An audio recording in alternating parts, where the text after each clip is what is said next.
મૂળભૂત પ્રશ્ન કે આત્મા અને કર્મ બંને અનાદિકાળથી છે. આત્માને કર્મ અનાદિકાળથી વળગેલા લાગેલા છે અને કર્મ પણ આત્મા સાથે વળગેલા લાગેલા છે. કેમ કે આત્મા ઇન્વાઇટ કરે છે, આમંત્રણ મોકલે છે, નોતરા કરે છે, એટલે કર્મ આવીને ચોંટે છે. એનામાં ચોંટવાનો સ્વભાવ છે, પરંતુ જો કોઈ બોલાવે તો, એટલે કે આત્મા એવા શુભાશુભ ભાવ કરે છે એટલે એ કારમણ વર્ગણા ગ્રહી જાય છે, ચોંટી જાય છે વગેરે જાણીએ છીએ. પણ કર્મ શબ્દ જ શું બતાવે છે? તો કે કર્મ જ્યારે બોલીએ છીએ ત્યારે કંઈ પણ કરવું કે કંઈ પણ ક્રિયા કરવી તેને આપણે કર્મ કહી શકીએ. તો કે એ સીધી સાદી રીતે કરવું, ક્રિયા અને કર્મ એમ કહીએ છીએ. ક્રિયા, કર્તા અને ક્રિયાપદ અને કર્મ એમ વ્યાકરણની દૃષ્ટિએ કહીએ છીએ. પારિભાષિક દૃષ્ટિએ જીનાગમથી અને ઇતરાગમથી પણ કર્મ કોને કહીએ? તો કે 12મી સદીમાં શ્રી દેવેન્દ્ર સુરીજી થઈ ગયા. તેમણે કર્મગ્રંથ નામના 6 ભાગ લખ્યા, મોટું શાસ્ત્ર લખ્યું. તેમાં પહેલા જ ભાગનું પહેલું જ મંગલાચરણ કે પહેલું જ વાક્ય કે ગાથા જે કહ્યો તે એમાં એમણે કર્મની વ્યાખ્યા મૂકી દીધી. સિરિવીર ઝીણમ વંદીય કમ વિવાગમ સમાસવ ઉચ્છમ કિરઈ જીયણ હેવુયમ ઝેણમ તો ભન્નયે કમ્મમ. ઝેણમ તો ભન્નયે કમ્મમ એટલે કે શ્રી વીર જીનેન્દ્ર ભગવંતને નમસ્કાર કરીને હું આ સ્તુતિ કરું છું, રચું છું. શું? તો કે કર્મગ્રંથની શરૂઆત કરું છું. કર્મ કોને કહું છું? તો કે જે હેતુઓ વડે ક્રિયા કરાય છે તે કર્મ છે. કર્મની વ્યાખ્યા જે હેતુઓ વડે ક્રિયા કરાય છે તે કર્મ. એટલે આપણે સમજી ગયા કે જે પણ કરીએ છીએ તે બધું જ કર્મ ખાતે જાય છે. એટલે કરવું, ક્રિયા, કરવુંમાં બધું આવી ગયું. ભાવના ભાવી, જમવું, બહાર જવું, ચાલવું, દોડવું, જે કાંઈ કરીએ છીએ, લખવું, વાંચવું, ગાવું, તો એ બધી જ ક્રિયા આવી જાય છે. તો આવી જાય છે જે હેતુઓ વડે ક્રિયા કરાય છે તે કર્મ છે. પરમ કૃપાળુદેવે સમજાય તેવી વ્યાખ્યા સચોટ મૂકી દીધી. કર્મ અને ધર્મની બંને મૂકી દીધી કે આત્મ પરિણામની સહજ સ્વરૂપે પરિણતિ થવી તેને શ્રી તીર્થંકર ધર્મ કહે છે, પણ આત્મ પરિણામની કંઈક ચપળ પરિણતિ થવી તેને શ્રી તીર્થંકર કર્મ કહે છે. એટલે ધર્મમાં સહજ પરિણતિ છે અને કંઈક થઈ જાય છે ચપળ, ચંચળ થઈ જાય છે પરિણામ, અસ્થિર થઈ જાય છે, હલક ડોલક થઈ જાય છે, રાગદ્વેષ થઈ જાય છે, રતિ અરતિ થઈ જાય છે, શુભાશુભ ભાવ થાય છે, તો તેને ત્યાં કર્મની વ્યાખ્યા કહી દીધી કે તેનું નામ કર્મ છે. એટલે આત્મા પરિણતિ કરે છે, ચોક્કસ કરે છે. દરેક પદાર્થ અર્થક્રિયા સંપન્ન છે, આત્મા પણ ક્રિયા સંપન્ન છે. તો સ્વભાવ પરિણતિ એની જ સ્વરૂપનો કરતા છે, પણ તે સિવાય બીજા નહીંથી જોઈએ, વ્યવહારથી જોઈએ તો આત્મા કરતા છે. તો કે છે ભલે અજ્ઞાન દશામાં કરતા છે, જ્ઞાન દશામાં કરતા નથી, પરંતુ કંઈક પણ કરે છે તેનું નામ આપણે કરતા કહીએ છીએ અને તેનું નામ આપણે કર્મ કહીએ છીએ. તો આવા કર્મ આમ તો અનંત પ્રકારના જીવ એટલે અનંત પ્રકારના ભાવ, અનંત પ્રકારના પરિણામ, અનંત પ્રકારની પરિણતિ એટલે અનંત પ્રકારના થાય. પણ બધું જ અનંત અનંત કરીએ તો આપણે સમજી શી રીતે શકીએ? એટલે જ્ઞાની પુરુષોએ અનંત પ્રકારના કર્મમાં તેમાં મુખ્ય 8 કહી દીધા. એટલે 8 અડે 8. આ ઉપર મીંડું નથી, એ ખાસ ભૂલ થતી હોય છે, મોટે ભાગે મીંડું નથી, એટલે કે 8 જ છે. 8 કેમ કયા? 9 કે 10 કર્મ નથી, 7 નથી, કેમ કે 8 કર્મમાં અનંત પ્રકારના કર્મ સમાવેશ થઈ જાય છે. કયા 8 કર્મ છે? પેલું જ્ઞાનાવરણીય, બીજું દર્શનાવરણીય, ત્રીજું વેદનીય, ચોથું મોહનીય, 5મું આયુષ્ય, 6ઠું નામ, 7મું ગોત્ર, 8મું અંતરાય. 8 ભાઈ બહેનના નામ યાદ રહીએ તેમ 8 કર્મના નામ ક્રમથી પણ રહેવા જોઈએ અને ઘાતી અને અઘાતીમાં પણ ક્રમથી રહેવા જોઈએ, તો આપણને સમજવું સુગમ પડે. એટલે આ 8 કર્મની વાત થઈ. તેમાં મુખ્ય મોહનીય છે. ગમે ત્યારે મોહનીય કર્મને જ રાજા કયો છે, પાછો પ્રધાન તો આવે જ નહીં, રાજા જ કયો છે. રાજાશાહી ગઈ પણ મોહનીયની રાજાશાહી ગઈ નથી. જો જાય તો સમસ્ત સંસાર વિલય પ્રાપ્ત થાય. ઉપજે મોહ વિકલ્પથી સમસ્ત આ સંસાર અંતર્મુખ અવલોકતા વિલય થતા નિવાર. એટલે જે કાંઈ છે તે મોહનીયનું છે એટલું તો આપણે સ્વીકાર્યું છે. કેમ મોહનીયનું છે એ આગળ આવે છે. હણાય તે કહું પાઠ. હવે મોહનીય કર્મ મુખ્ય હોવાથી તે કેવી રીતે હણાય તે કૃપાળુદેવ જેવા કૃપાળુદેવ ભગવાન આપણને બોલાવીને કેટલી આત્મીયતાથી કહેતા હોય તેમ કહે છે કે ચાલો આપણે બેસીએ, ચાલો આપણે વાત કરીએ, ચાલો હું તમને કાંઈ વાર્તા કરું, ચાલો તમને ભાગ આપું, એમ કહેતા હોય તેમ હણાય તે કહું પાઠ. એ કેવી રીતે જાય એનો હું તમને પાઠ આપી દઉં અથવા એ શીખવાડી દઉં. પાઠ એટલે શું? તો કે શીખ, બોધ. એનો હું બોધ આપી દઉં. એમ ધીમેકથી આપણને કહે છે કે ચાલો સમજાવું, ચાલો જમીએ, ચાલો બહાર જઈએ, ચાલો આમ કરીએ. આ પાઠમાં કૃપાળુદેવે જાણે મુમુક્ષુ સાથે કે પાઠક વાંચક સાથે કે જિજ્ઞાસુ સાથે એટલે કે આપણી સાથે જેમ પુષ્ટિ માર્ગમાં બ્રહ્મ સંબંધ બાંધી દઈએ તેવો અહીંયા બ્રહ્મ સંબંધ બાંધી દીધો છે. એટલે કે બોલાવે છે બેટા વાત્સલ્યથી કરીને, હે ભાઈ કરીને, આત્મા કોઈ પણ આત્માને આવી જાઓ, ચાલો હું તમને વાત કરું, એમ કરીને હણાય તે કહું પાઠ. અને મોહનીય હણવાની વાત કરે એનાથી વિશેષ ઉત્કૃષ્ટ ઉપકાર શું હોઈ શકે? કાંઈ જ ન હોઈ શકે. આપણું મિથ્યાત્વનું પોટલું કે ગાંસડા પોટલા પરિગ્રહના તો લઈ લે, પણ આ તો મિથ્યાત્વના જ લઈ લેવાની વાત છે. તેનું નામ હણાય તે કહું પાઠ છે. એટલે અહીંયા એ બ્રહ્મ સંબંધની વાત પણ યાદ આવે અને ઉપનિષદકાર જ્યારે બાજુમાં બેસાડીને કહે છે તે પણ યાદ આવે કે ગુરુ શિષ્યનો કેવો પરમ પવિત્ર નાતો છે. એ જ વસ્તુ જ જુદી છે અને તેમાં બાજુમાં બેસાડીને કહે છે કે ચાલ હું તને સમજાવું, કે ચાલ હું તને શીખવાડું, કે ચાલો બેસીએ. તો એ હણાય તે કહું પાઠ એમ સમજાય છે.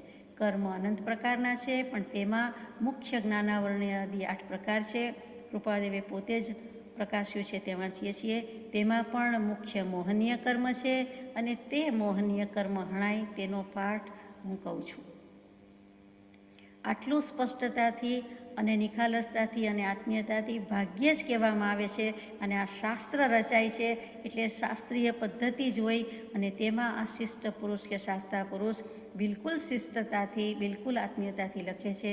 એ આપણા માટે બહુ મોટી વાત છે, સદભાગ્યની વાત છે. આગળ જઈએ. ગાથા નંબર 103. કર્મ મોહનીય ભેદ બે દર્શન ચારિત્ર નામ હણે બોધ વિતરાગતા અચૂક ઉપાયામ. એ ઉપાયની વાત પછી પણ પહેલાં તો ભગવાનને આપણા જેવા પૂછે છે કે ભગવાન આ ક્રમ કેવી રીતે છે, આ જ્ઞાનાવરણીય, દર્શનાવરણીય વગેરે આ ક્રમથી જ કેમ આવવું જોઈએ? તો એની બહુ જ ટૂંકમાં આપણે સમજ કરી લઈએ કે જ્ઞાન અને દર્શન એ જીવનું સ્વરૂપ છે.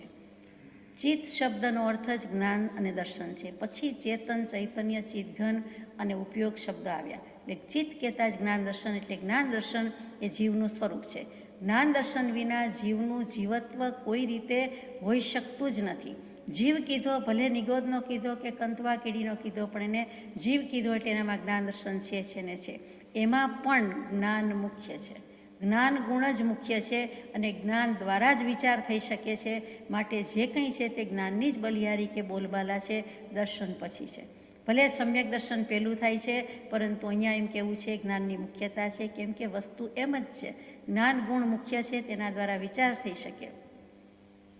સર્વલબ્ધિ પણ જ્ઞાન ઉપયોગમાં જ વર્તતી હોય છે અને જ્ઞાન ઉપયોગમાં વર્તતા આત્માને જ થઈ શકે. જો એ દર્શન ઉપયોગમાં વર્તતો હોય તો તે વખતે તેને લબ્ધિ હોઈ શકે નહીં. એટલે કે તે શક્તિ, લબ્ધિ જે કહીએ છીએ તે કાંઈ ત્યારે હોઈ શકે નહીં.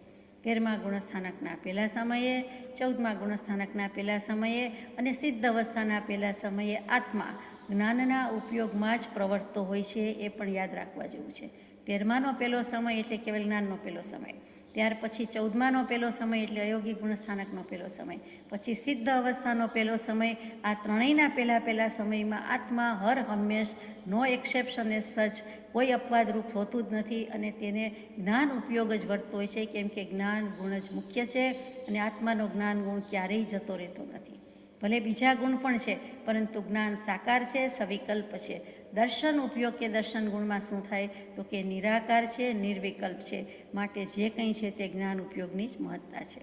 હવે જ્ઞાન ઉપયોગની મહત્તા છે અને જ્ઞાનને આવરણ આવી જાય છે તેવા ભાવ કરે છે. માટે જ્ઞાનાવરણીય કર્મ પહેલું બંધાય છે. મુખ્ય વસ્તુ જે છે તેની જ વાત આવી. પહેલું બાણ ત્યાં વાગી જાય છે, પહેલું આવરણ ત્યાં આવી જાય છે. હવે જીવને જ્ઞાન ઉપયોગમાં તો રહેતો નથી હર હંમેશ. એટલે જ્ઞાન ઉપયોગથી જ્યારે ચ્યુત થાય છે, ભ્રષ્ટ થાય છે, એક એક સમયની વાત છે. ઘડીકમાં જ્ઞાન ઉપયોગ, ઘડીકમાં દર્શન ઉપયોગ, તો કે તરત જ પછી સ્થિતિ ક્યાં થાય છે અને રહેવાનું ક્યાં થાય છે તો કે હરી ફરીને પડવાનું ક્યાં થાય છે તો કે દર્શન ઉપયોગમાં. એટલે કે પડવાનું એટલે ઉપર ચડ્યા ને પડ્યા એમ નથી કહેવું, પણ બે વસ્તુ હોય ને હલક ડોલક થયા કરે, ઘડીક જ્ઞાન ઉપયોગ, ઘડીક દર્શન ઉપયોગ. એવી રીતે જ્ઞાન ઉપયોગમાં જીવ જ્યારે હોતો નથી તો ક્યાં હોય છે તો કે દર્શન ઉપયોગમાં હોય છે. સમજવા માટે જ લેવાનું છે. એટલે આપણે કહીએ કે બેઠા છીએ, ગમે ત્યાં જોતા હોઈએ, કરતા હોઈએ તો આપણે ઘણી વખત ઓવરઓલ ગ્રાસપદ લઈએ છીએ, કહેવાનો, સાંભળવાનો કે જોવાનો. અહીંયા જોવું જ શબ્દ રાખીએ, પરંતુ બીજો કોઈ વિચાર વિકલ્પ કરતા નથી, એની ડિટેલ્સમાં જતા નથી, કાંઈ જ વિચાર આવતો નથી. બસ ક્યાંય મંદિરજીમાં પધાર્યા, પહોંચ્યા તો આપણે જોયું કે બસ મંદિર છે, અથવા તો સામે ચિત્રપટજી છે, અથવા તો આ લાદી આ પ્રમાણે છે, એવો કોઈ વિકલ્પ નથી. બસ રૂટીનથી, મિકેનિકલી આપણે જાણે કે પ્રવેશ થઈ ગયા અને સીધા હાથ જોડાઈ ગયા અને ભગવાન સામે વંદન કરવા માંડ્યા.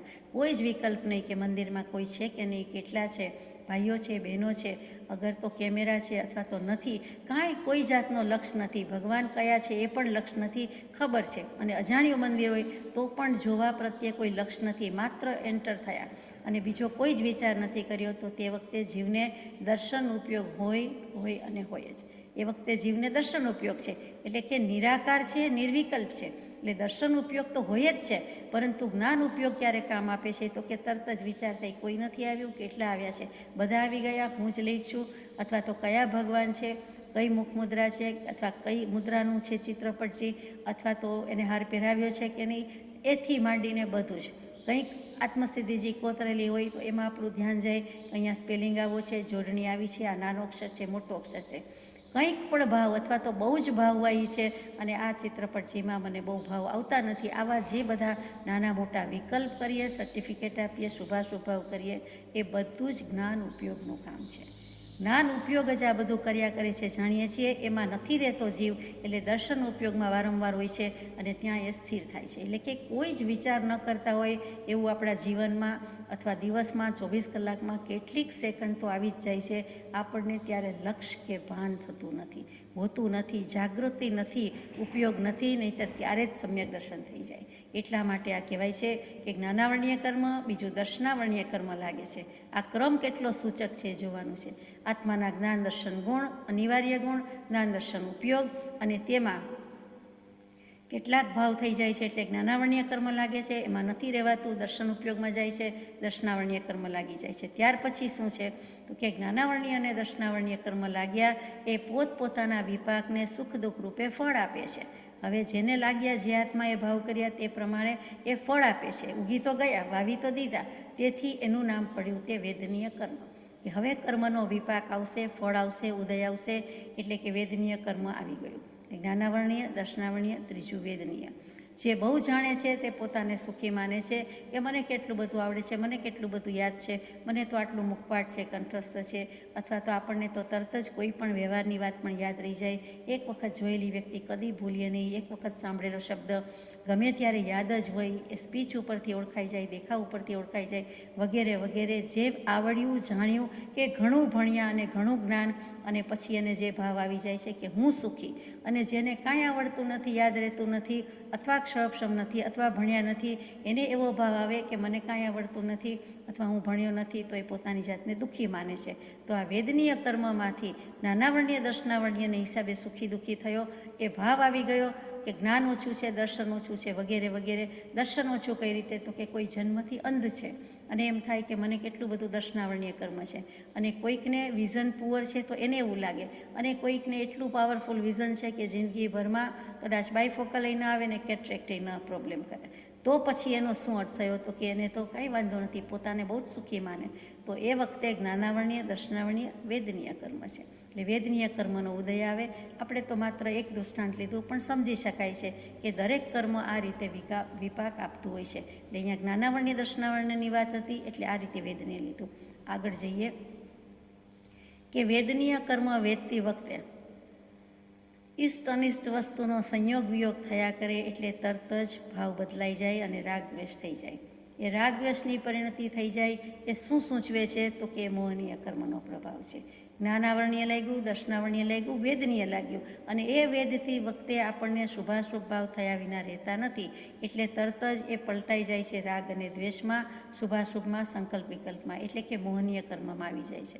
એટલે મોહનીય કર્મ બંધાયું. ત્યાર પછી મોહનીય બાંધ્યું, એટલે ઘણો બધો માનો કે આરંભ પરિગ્રહ રાખ્યો તો આપણને તરત જ અમુક ગતિનું આયુષ્ય બંધાશે. અમુક પ્રકારે હિંસા જ કર્યા કરી તો અમુક પ્રકારે અશુભ ગતિનું આયુષ્ય બંધાશે. ધર્મ ધ્યાન કર્યા કર્યું છે તો એ પ્રકારે આયુષ્ય બંધાશે. એટલે કે 4 કર્મ પછી 5મું કર્મ આવ્યું, તે આયુષ્ય કર્મ આવ્યું, કે આ ભવમાં, આ દેહમાં આયુષ્ય એટલે કે જે કંઈ સ્થિતિ છે એ પૂરી થશે, પછી ક્યાં જવાનું અને પહેલાં ક્યાં બાંધીને આવ્યા હતા, એ બધો વિચાર કોણ કરે? તો કે આયુષ્ય કર્મ છે. કેદખાના જેવું છે કે એટલા વર્ષ પૂરતું જે તે દેહમાં પર્યાયમાં રહેવું જ પડે છે. મનુષ્ય હોય, તિર્યંજ હોય કે નારક હોય કે તિર્યંજ દેવ હોય, તો એને રહેવું પડે છે. તો એ જે આયુષ્ય કર્મનો બંધ થયો તે આવ્યો. પછી ત્યાર પછી ક્રમ આવે કે ગતિનું આયુષ્ય બાંધ્યું, ક્યાં જવાના, એટલે તરત જ કઈ ગતિ આવી, ગતિ આવી એટલે જાતિ આવે, જાતિ આવે એટલે ઇન્દ્રિય આવે, એટલે અંગોપાંગ આવે, એટલે કીડી થવાનું છે, હાથી થવાનું છે, કબૂતર થવાનું છે, મનુષ્ય થવાનું છે, પંચેન્દ્રિયપણું પ્રાપ્ત કરવાનું છે, અથવા તો ગાય ભેંસ બકરી થવાનું છે. એવા જે બધા ભાવ અથવા તો એ પ્રમાણેના કર્મ, એટલે એ નામ કર્મમાં જાય કે આ જગ્યાએ જન્મ લેવાનો છે, એટલે ગતિ ફિક્સ થઈ ગઈ, આટલું આયુષ્ય નક્કી થઈ ગયું. ત્યાર પછી કયા ઘરે, કોના ઘરે અથવા કઈ જગ્યાએ, તો એ બધું ગતિ જાતિ ઇન્દ્રિયથી માંડીને 93 પ્રકૃતિ નામ કર્મની છે તે નક્કી થાય. એમાંથી કેટલીક નક્કી થઈ જાય છે તે, તો એ નામ કર્મ બાંધે છે. નામ કર્મ બાંધે એટલે ગોત્ર કર્મ પણ સાથે જ આવે કે ઉચ્ચ કુટુંબમાં જન્મ લેવાનો છે કે નીચ કુળમાં લેવાનો છે, સારા ઘરે કે ખરાબ ઘરે. સારું અને ખરાબ સાપેક્ષ છે, પરંતુ ઉચ્ચ નીચે ગોત્ર એટલે કુળ કુટુંબની વાત આવી કે કઈ જ્ઞાતિમાં કઈ જગ્યાએ ક્યાં જન્મ લેવાનો છે. એટલે તરત જ ઉચ્ચ ગોત્ર આવ્યું, નીચ ગોત્ર આવ્યું. અને એ કર્મમાં કેવી રીતે આવે છે, તો કે હવે 8મું અંતરાય કર્મ આવે છે. એ શું નક્કી કરે છે, એ થઈ જ જાય છે. 7 કર્મ બંધાઈ ગયા, તો હવે 8મું વાર શું છે, તો કે ઉચ્ચ ગોત્રમાં હોય તો દાનાંતરાય, લાભાંતરાય, ભોગાંતરાય, ઉપભોગાંતરાય અને વીર્યાંતરાય, આ 5 અંતરાય કર્મની પ્રકૃતિ નક્કી થાય છે. તે ઉચ્ચ ગોત્રમાં જન્મ હોય તો તેને આ 5 પ્રકૃતિનો ક્ષયક્ષમ હોય છે, કેટલી ક્ષય થઈ ગયેલી હોય છે. એટલે કે સારાને ત્યાં સારા જ જન્મે, રાજાને ત્યાં એવા જ બધા જન્મે, પ્રધાનને ત્યાં એવા જ જન્મે, અથવા આપણે કહીએ કે આગળ પડતા હોય, સુખી ગણાતા હોય, સમાજમાં જે કંઈ હોય એના ઘરે એવા જ જીવ જન્મે, એવું જે કહેવાય છે પુણ્યશાળી ભાગ્યશાળી જન્મે, ઉચ્ચ કુટુંબમાં કે ગોત્રમાં જન્મે, તે આ આશયથી કહેવાય છે કે તેને દાન, લાભ, ભોગ, ઉપભોગ અને વીર્ય એ 5 પ્રકૃતિનો ક્ષય અથવા ઉપશમ થયેલો હોય છે. એટલે કે સારા સંયોગો સાંપડે છે, અનુકૂળ સંયોગો સાંપડે છે. ધર્મની વાત લ્યો તો ધર્મના પણ અનુકૂળ સંયોગો સાંપડે છે. એ ઉચ્ચ ગોત્રનો પ્રતાપ છે. અપવાદ હોઈ શકે, પરંતુ પ્રતાપ તેનો છે. અને નીચ ગોત્રમાં તે જ પ્રકારે કે 5 પ્રકૃતિની અંતરાયચો છે, પરંતુ એનો ઉદય જ હોય છે. એટલે કે એવો જ ઉદય આવશે. દાનમાં તો કે અંતરાય, લાભ લેવામાં તો અંતરાય, ઉપભોગ ભોગવવામાં તો કે અંતરાય, પછી આપી દેવામાં તો કે અંતરાય, પછી વીર્ય એટલે પુરુષાર્થ કરવામાં તો એમાં પણ અંતરાય. એટલે દરેક વસ્તુમાં અંતરાય આવીને ઊભી રહે છે. એ નીચ ગોત્રની વાત છે, એમાં એનો જ ઉદય હોય છે. અને ઉચ્ચ ગોત્રમાં ક્ષય અથવા ઉપશમ હોય છે. આ મુખ્ય વાત છે. અને આ રીતે કર્મનો ક્રમ મૂકેલો છે. બહુ વિચારવા જેવી વાત છે. આગળ જઈએ કે કર્મ મોહનીય ભેદ 2. મોહનીય કર્મના 2 ભેદ મૂક્યા છે, દર્શન મોહનીય અને ચારિત્ર મોહનીય. એમાં પેલું દર્શન મોહનીય. તો કૃપાદેવ પ્રકાશે છે કે મોહનીય કર્મ 2 ભેદે છે, એક દર્શન મોહનીય, બીજું ચારિત્ર મોહનીય. દર્શન મોહનીયમાં પરમાર્થને વિશે અપરમાર્થ બુદ્ધિ અને અપરમાર્થને વિશે પરમાર્થની બુદ્ધિ. એટલે પરમાર્થ શું એ સમજવું પડે કે પરમાર્થમાં અપરમાર્થ માને છે, અપરમાર્થમાં પરમાર્થ માને છે. ધર્મ કહેવાનું છે ત્યાં અધર્મ કહે છે, અને અધર્મ કહેવાનું છે ત્યાં ધર્મ કહે છે. આ જ વસ્તુ એ રખડાવ્યા છે. અને બીજી વસ્તુ એ ચારિત્ર મોહનીય કે તથારૂપ પરમાર્થને પરમાર્થ જાણીને આત્મ સ્વભાવમાં જે સ્થિરતા થાય તેને અવરોધક જે પૂર્વ સંસ્કારરૂપ કશાય અને નો કશાય તે ચારિત્ર મોહનીય. પેલા દર્શન મોહનીય લઈએ કે પરમાર્થ કોને કીધો, તો બહુ ડિટેલ્સમાં અત્યારે જતા નથી, પણ સમય સારજીની 151મી ગાથા પરમઠ્ઠો ખલુ સમવો, કે પરમાર્થ એ જ સમય છે, એ જ મુનિ છે, એ જ જ્ઞાની છે, એ જ કેવલી છે. અને ત્યાં બધું જ કહી દીધું કે પરમાર્થ શબ્દથી જો તમે લેતા હોય તો કે પહેલો શબ્દ નિશ્ચય, બીજો શુદ્ધ, ત્રીજો કેવલી, ચોથો મુનિ, 5મો જ્ઞાની, પછી તો વિસ્તાર છે. એટલે પરમઠ્ઠો ખલુ સમવો, સમવો ખલુ પરમઠ્ઠો. પરમાર્થને જ સમય કહેવાય છે, એને જ શુદ્ધ કહેવાય છે, એને જ કેવલી કહેવાય, એને જ મુનિ કહેવાય, એને જ જ્ઞાની કહેવાય. એટલે કે સત વસ્તુ છે તે સતદેવ, સદગુરુ, સદ્ધર્મ, તેને અહીંયા પરમાર્થ શબ્દ મૂક્યો. અને તેને વિશે અપરમાર્થ બુદ્ધિ, જ્યાં માનવાનું છે ત્યાં નથી માન્યું, અને નથી માન્યું ત્યાં માન્યું છે. એટલે કે તે ભૂલ થઈ ગઈ છે, તે દર્શન મોહનીય. સાદી ભાષામાં મિથ્યાત્વ. સદગુરુને અસદગુરુ કયા, અસદગુરુને સદગુરુ કયા. સમ્યક્ત્વને મિથ્યાત્વ કયું, મિથ્યાત્વને સમ્યક્ત્વ કયું. ધર્મને અધર્મ કયો, અધર્મને ધર્મ કયો. વગેરે વગેરે મુખ્ય 5 પ્રકારે, બાકી 15 અને 25 પ્રકારે મિથ્યાત્વ કયું છે, તે જ દર્શનમો છે. અને તે જ રખડાવે છે, તે જ દેખત ભૂલી છે. દેખે અને ભૂલે, જુએ અને ભૂલે. કંઈક જોયું નથી કે તરત જ ભૂલ ખાધી નથી, ભૂલ કરી નથી. તરત જ ઉપયોગ તો ચૂકી જ ગયેલા હોય, અને ભૂલને ભૂલ જ હોય, તો એનું નામ શું છે, દર્શનમો છે. કોઈ વસ્તુ વ્યક્તિ જોઈને સારા માઠા ભાવ કર્યા જ કરે, થયા જ કરે, તો એ પણ દર્શનમો છે, એ રખડાવે છે. જ્યાં સુધી મિથ્યાત્વ છે ત્યાં સુધી કોઈ પ્રકારની સ્થિરતા આવી શકતી નથી. એક વખત પણ ઉપયોગ સમ્યક થાય, એક જ વખત કહું છું, કેમ કે જ્ઞાની પુરુષોએ તેમ કહ્યું છે, એક વખત ઉપયોગ સમ્યક થાય, સ્થિર થાય, પરમાત્મા વેદનથી હૃદય ભેદાઈ જાય, અંતર વાચા ફૂટી જાય, અંતર સરવાણી ફૂટી જાય, તો એ જ મુખ્ય વાત છે અને તે જ કરવાનું છે. ત્યાં સુધી આ અસ્થિરતા, ચંચળતા રહેવાની છે. બીજું, ચારિત્ર મોહનીય કે તથારૂપ પરમાર્થને પરમાર્થ જાણીને, માનો કે આપણે દર્શન મોહનીયથી સમજ આવી ગઈ, મિથ્યાત્વને કાઢીએ તો પરમાર્થને પરમાર્થ જાણ્યો, એટલે કે સમ્યક દર્શનની ખબર પડી, સ્વભાવની ખબર પડી, આત્મ સ્વભાવમાં માનો કે સ્પર્શના થઈ અને પછી 1-2 સમય કે સેકન્ડ મિનિટ સ્થિરતા પણ થઈ, તો એ સ્થિરતા નથી થવા દેતી, અવરોધક છે. એવું શું છે? તો કે કશાય અને ન કશાય. એ ક્યાંથી આવ્યા? તો કે પૂર્વ સંસ્કાર છે.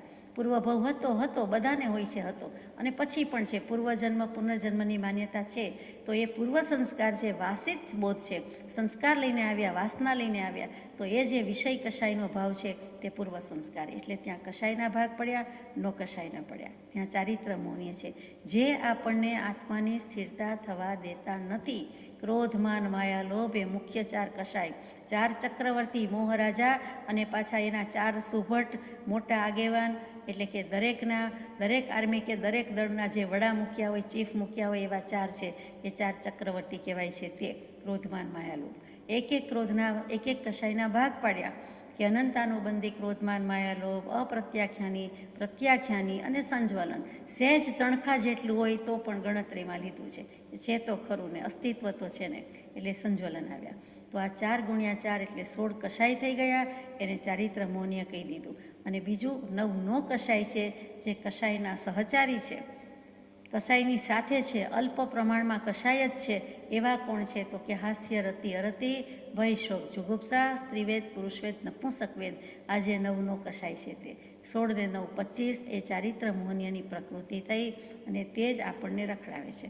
મુખ્યમાં મુખ્ય રખડાવનાર મિથ્યાત્વ છે.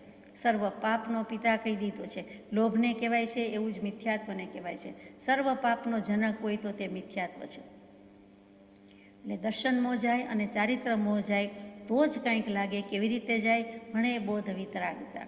બોધથી શું થશે? સદગુરુ સત્પુરુષના બોધથી આપણો દર્શન મોહણાશે અને સત્પુરુષની મુખ મુદ્રા, અસંગતા, વિતરાગતાથી આપણો ચારિત્ર મોહનીય જશે. એટલે બંનેના ઉપાય પણ અહીંયા જ સૂચવી દીધા છે. પેલું દર્શન મોહનીય એ બોધથી જાય છે, બીજું ચારિત્ર મોહનીય એ વિતરાગતાથી જાય છે. કૃપાદેવ પ્રકાશે છે, દર્શન મોહનીયને આત્મબોધ અને ચારિત્ર મોહનીયને વિતરાગપણું નાશ કરે છે.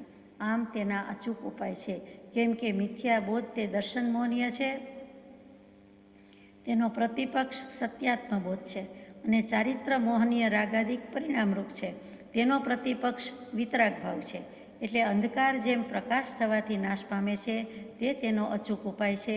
તે બોધ અને વિતરાગતા દર્શન મોહનીય અને ચારિત્ર મોહનીય રૂપી અંધકાર ટાળવામાં પ્રકાશ સ્વરૂપ છે. તે માટે તેનો અચૂક ઉપાય છે. અહીંયા શબ્દ મૂક્યો દર્શન મોહનીયને આત્મબોધ નાશ કરે છે. એ આત્મબોધ શું થયો? તો કે ત્યાં શાસ્ત્ર જ્ઞાનથી વાત પતતી નથી. આ પુસ્તકથી વાંચી લઉં કે તે પુસ્તકથી વાંચી લઉં કે જાણી લઉં તો તે પર્યાપ્ત નથી અને ભૂલ લગભગ ત્યાં જ થાય છે. આ જ ભ્રાંતિ છે કે એ તો જાતે વાંચી લઈશું, એમ જાતે વાંચી લીધે કે ગમે તેના વાંચવાથી પણ સમજાતું નથી. શાસ્ત્રમાં માર્ગ કયો છે, મર્મ કયો નથી. તેથી બોધ શબ્દ મૂક્યો છે. ત્યાં જ્ઞાન અને બોધનો ડિફરન્સ સમજાવ્યો. શાસ્ત્ર જ્ઞાન માહિતી જ્ઞાન છે, ઉછીનું જ્ઞાન છે. બોધ સત્પુરુષનો કડકડતો રોકડીયો બોધ છે, અને તે બોધથી આપણા દર્શન મોહનીય ક્ષીણ થવાના પહેલાં થોડાક મંદ પડે છે અને પછી ઉપશમ થાય છે, પછી ક્ષીણ થાય છે. જેમ જેમ સત્પુરુષ ઓળખાય જાય અનંતાનું બંધી રહે. પ્રજ્ઞાબોધમાંય મૂક્યું 522 622માં અનંતાનુબંધી વિષય કશાય વિશે સ્વરૂપ પણ સુંદર સમજાવ્યું છે. અત્યારે આપણે વિગતમાં જતા નથી.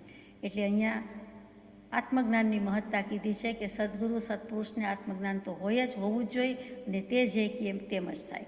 મોહનીય કર્મની આટલી બોલબાલા કેમ? તો કે મદિરા શરાબ ખરાબ છે, પીધેલું હોય અને જેમ ઉન્મત્ત થઈ જાય, કેફ ચડી જાય, નશો ચડી જાય, પોતાને પોતાપણાનું ભાન રહેતું નથી. એવી જ રીતે મોહનીય કર્મને હિસાબે જીવ, આત્મા, પોતે, આપણે પોતાનું સ્વરૂપ ભૂલી જાય છે, આત્મા ભૂલી જાય છે. તે મોહનીય કર્મનો મહાપ્રભાવ છે.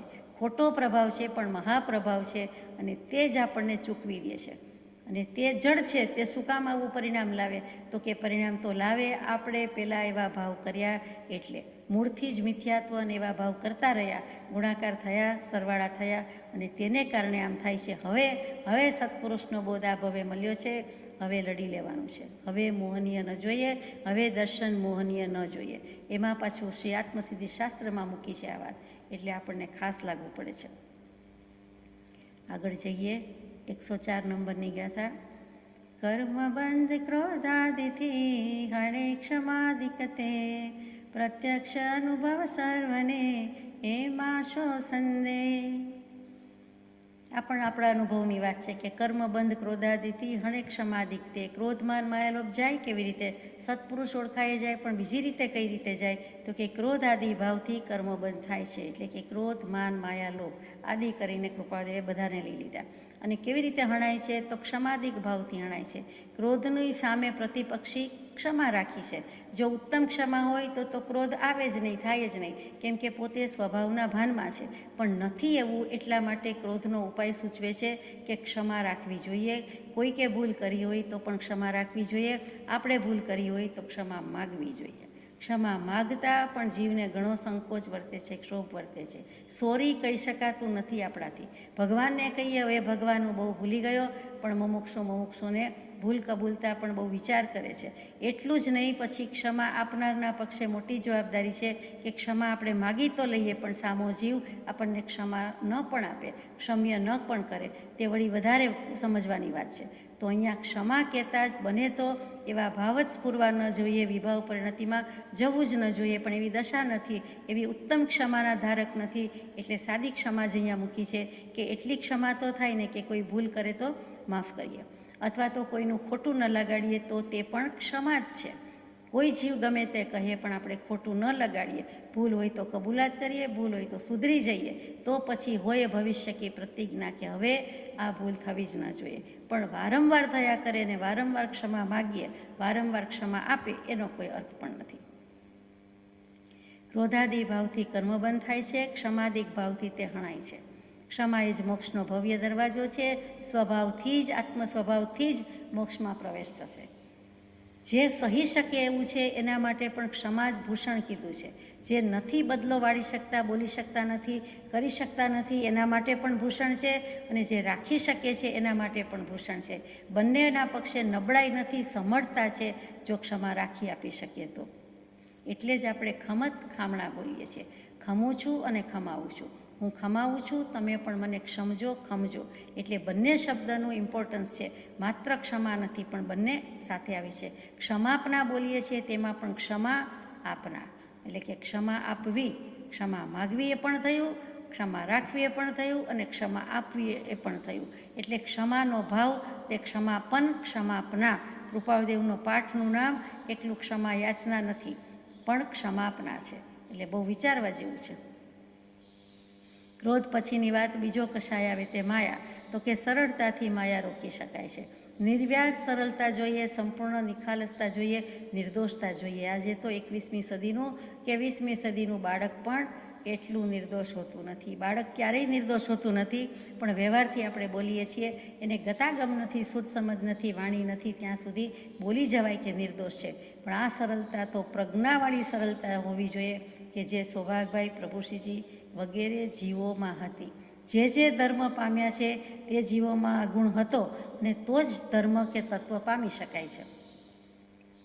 એટલે માયાની સામે સરળતા આવી. વચ્ચે માન રહ્યો તો કે માનની સામે વિનય હોવો જોઈએ, માયાની સામે સરળતા હોવી જોઈએ. સંતોષથી લોભ રોકી શકાય છે.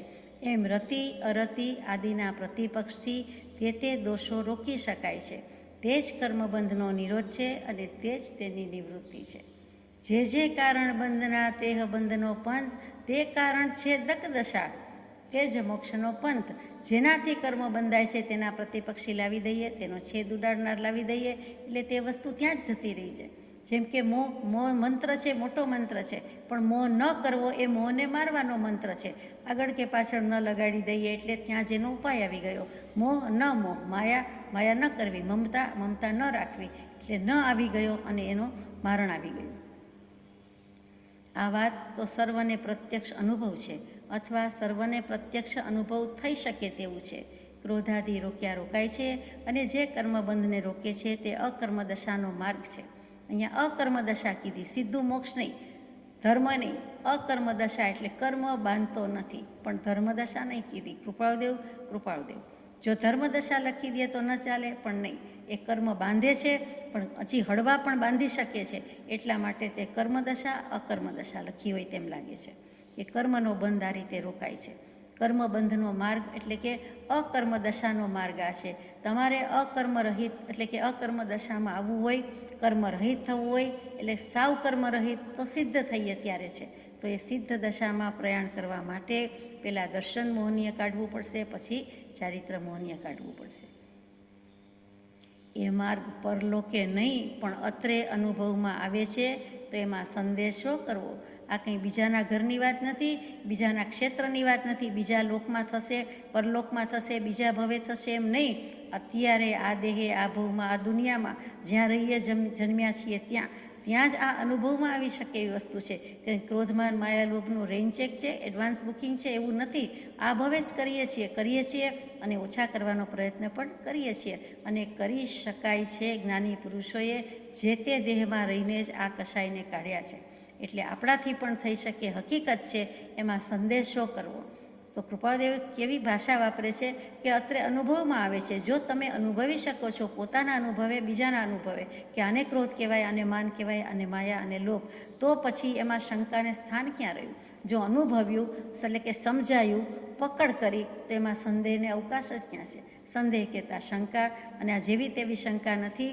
પકડ પછીની, સમજ પછીની, અનુભવ પછીની શંકા છે. જેમ કે આપણે સૌ જાણીએ છીએ કે ક્રોધ ન કરવો, રાગ દ્વેષ ન કરવા, છતાં કરીએ છીએ, તો એ સમજ્યા પછીની, ભલે વિચારથી, બુદ્ધિથી, ભાષાથી સમજ્યા પછી, ગ્રહણ કર્યા પછી, પકડ કર્યા પછીનો દોષ છે, એટલે કે પછીની શંકા છે, એને તો સ્થાન જ ન આપવું. એટલે એમાં સંદેહ શો કરવો. આગળ જઈએ. 105 નંબરની ગાથા. છોડી મત દર્શન તણો આગ્રહ તેમ વિકલ્પ, કયો માર્ગ સાધશે જન્મ તે હના અલ. આ મારો મત છે માટે મારે વળગી જ રહેવું, અથવા આ મારું દર્શન છે માટે ગમે તેમ મારે તે સિદ્ધ કરવું, એવો આગ્રહ અથવા એવા વિકલ્પને છોડીને આ જે માર્ગ કયો છે તે સાધશે તેના અલ્પ જન્મ જાણવા. એટલે કે મત અને દર્શનનો આગ્રહ મૂકી દેવો. મત બહુ મોટી વાત છે અને ખોટી વાત છે. આપણો મત એમ કહીએ કે in my opinion, according to me, as far as I can think of, એટલે આપણું બધું આવ્યું, આપણી માન્યતા આવી. સાચી હોય કે ખોટી હોય, સારી હોય કે ખરાબ હોય. અહીંયા મત કહેતા માન્યતા જ છે. નાની મોટી માન્યતાથી જ 24 કલાક જતી હોય છે, અને એ મત મૂકવાનો કીધો. પછી દર્શન કીધું કે હવે કયું દર્શન છે? તો કે વિતરાગ દર્શન માન્ય કરો છો, અમે તો વેદાંતી, અમે તો સાંખ્ય દર્શનમાં માનીએ, અમે તો પતંજલિનું યોગ દર્શન જ માનીએ, અમે તો બીજા જે દર્શન હોય તે બૌદ્ધ દર્શનને માનીએ. એટલે કે જુદા જુદા દર્શનની માન્યતા છે તે પણ મૂકો, અને બીજી બધી મોટા નાના મોટા મત છે, એટલે કે ઘરેલું વાતમાં છે, રોજબરોજના વ્યવહારમાં છે, એટ ધ સેમ ટાઈમ અધ્યાત્મના ક્ષેત્રમાં, અધ્યાત્મની દુનિયામાં જે કંઈ મતાંતર કહીએ છીએ, આ આમ કહે છે, આ તેમ કહે છે, આ સત્પુરુષનો આ મત છે, આ જ્ઞાની પુરુષનો આમ બોધ છે, આ જગ્યાએ આમ વાત થતી હતી, એ બધું જ મત જ છે. એટલે મત માન્યતા છે અને દર્શન છે, એનો આગ્રહ પણ છોડો અને વિકલ્પ પણ છોડો. એ જે કહેતા હોય તે, અને એ વિકલ્પ પણ કરવાની ના છે તો આગ્રહ તો રાખવાનો જ નથી. આગ્રહ તો ભારપૂર્વક આપણે કહીએ છીએ, વાત મૂકીએ છીએ, અને ગ્રહ એટલે ગ્રહણ કરાવીએ છીએ, હાથ પકડીને હાથમાં આપીએ છીએ, ખભો પકડીને કહીએ છીએ, કોલર પકડીને વાત કરીએ છીએ, પગ પકડીને વાત કરીએ છીએ. તો એ શું છે? તો કે એ બધો આગ્રહ છે. પરાણે પ્રાણ જતા હોય એવું દુઃખ થતું હોય એવી રીતે આપણે કોઈને કહીએ તો એ ત્યાં દબાણ કે વજન કે ભાર કે આગ્રહ કરવા જેવો નથી. કયો માર્ગ આ સાધશે જન્મ તે નાલ. કયો માર્ગ? આ એટલે કયો માર્ગ? તો કે હમણાં કયો તે દર્શન મોહનીય બોધથી જશે, ચારિત્ર મોહનીય વિતરાગતાથી જશે. એટલે મોહનીય કર્મ આ રીતે જશે, એનાથી જ તમે મોહથી મુકાશો, આપણે મુકાશું, અને મોક્ષ થશે. મોક્ષ શબ્દમાં જ મોહનીય કર્મનો ઉપાય આવી ગયો, મોહનો ક્ષય કરવો. મોહ બોલીએ ત્યારે બોલાતો જ હોય છે, એટલે મો એકલો બોલી શકાતો નથી. એટલે મો બોલીએ એટલે હ જાણે પાછળ છે, જેમ જે બોલીએ એટલે જે જ છે, મો બોલીએ એટલે મોહ જ છે, અને ક્ષ એટલે ક્ષય કરવાનો છે. એટલે મોક્ષમાં જ મોહનો ક્ષય કરવાનો ઉપાય છે, મોક્ષનો ઉપાય આવી ગયો.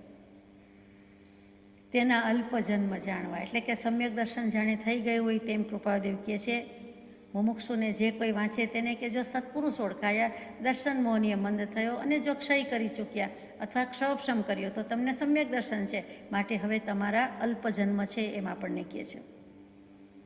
અહીં જન્મ શબ્દ બહુવચનમાં વાપર્યો છે તે એટલું જ દર્શાવવાને કે કવચિત તે સાધન અધૂરા રહ્યા, તેથી જઘન્ય કે મધ્યમ પરિણામની ધારાથી આરાધન થયા હોય, તેથી સર્વ કર્મ ક્ષય ન થઈ શકવાથી બીજો જન્મ થવાનો સંભવ છે.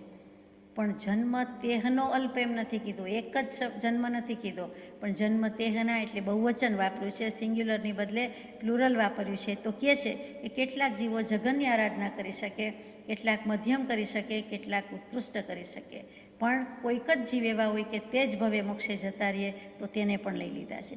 કોઈક 2-3 ભવ કરે અને કોઈક વધુમાં વધુ 15 ભવ કરશે પણ મોક્ષ જશે. સંકેત આવ્યા પછી જો વમે નહીં તો ઘણામાં ઘણા 15 ભવ થાય એમ જીને કહ્યું છે. કૃપાળદેવ પણ ધીમેકથી સિફતથી છૂટી જાય છે. પોતે તો કહે જ છે, માને જ છે, જોઈને આવ્યા છે, જાણીને આવ્યા છે, અનુભવે છે, તેમ છતાં કહે છે કે એમ જીને કહ્યું છે. દેવાદિદેવનું બધા માનો, મારું ન માનો તો કાંઈ નહીં, એમ કરીને કૃપાળદેવ કહે છે કે તીર્થંકર દેવે આવું કીધું છે. જે જીન થયા છે, રાગદ્વેષને જીતી લીધા છે, વિતરાગ અરિહંત પરમાત્મા કેવલી થયા, તે બધાએ આ પ્રમાણે કહ્યું છે કે જે ઉત્કૃષ્ટપણે આરાધે તેનો તે ભવે પણ મોક્ષ થાય, અત્રે એ વાતનો વિરોધ નથી. અહીંયા એક શબ્દ આપણે વિચાર્યો, તે કયો માર્ગ આ સાધશે. અમે જે કયો, કૃપાળદેવ કહે છે, જ્ઞાની પુરુષોએ કીધો તે જ અમે કહીએ છીએ, તો કયો માર્ગ અહીંયા કીધેલો માર્ગ સાધશે તો થશે. એટલે કે સત્પુરુષનું ઓળખાણ પડશે તો આગળ જવાશે, દર્શન મોહનીય જશે નહીં તો કેવી રીતે જશે.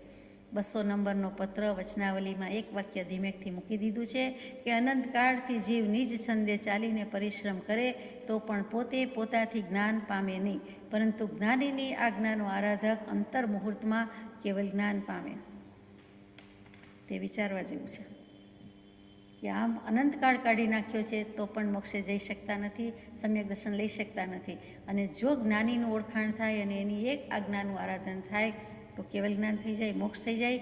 પાછું ઇવેન્ચ્યુઅલી નહીં, તે જ ભવે પણ થઈ શકે એટલું ઉત્કૃષ્ટ આજ્ઞાનું આરાધન હોવું જોઈએ. ગાથા નંબર 106.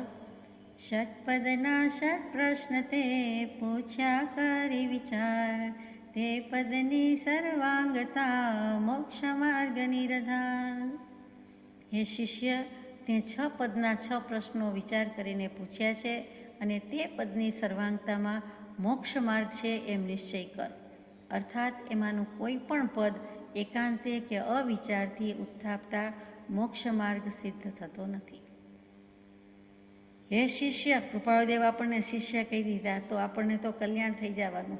જે વાંચે, જે સમજે અથવા તો જે પણ વિચારે તેને અહીંયા હે ભવ્ય કે છે તેમ કૃપાળદેવે આપણને કહી દીધું. એટલે કે આપણને શિષ્ય પદ આપી દીધું, અર્થાત પોતે ગુરુપદ લીધું.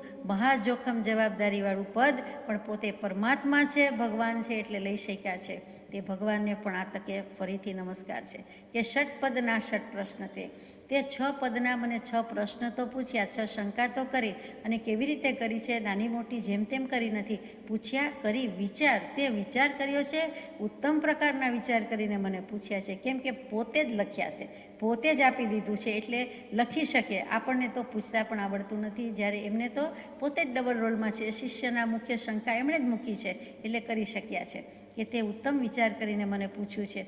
તે પદની સર્વાંગતા મોક્ષ માર્ગ નિર્ધાર.